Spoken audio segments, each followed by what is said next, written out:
இந்த மரத்தடியில் நின்று நான் முருகனோட திருப்புகள் சொல்கிறேன். நிறைய குருவிகள் வந்திருக்காங்க. நான் என் செய்யும் வினைதான் என் செய்யும் என்னை நாடி வந்த கோல்தான் என் செய்யும் குமரேசன் இரு தாளும் சிலம்பும் சலங்கையும் தண்டையும் சண்முகமும் எனக்கு முன் வந்து தோன்றுமே.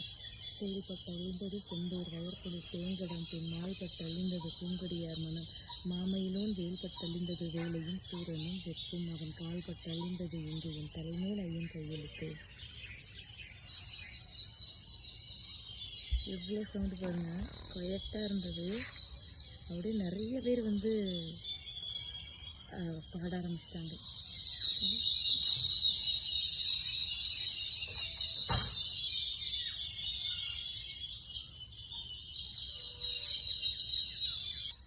இப்போ சத்தம் கம்மியாக இருக்கா? போய் வச்சாங்க. அழகாக இருந்தது. நான் சொல்லிட்டு இருக்கிறதுக்கு அவங்க எல்லாரும் வந்து சேர்ந்து அதுக்கு ஒரு இசை சேர்த்தது ரொம்ப அழகாக இருந்தது.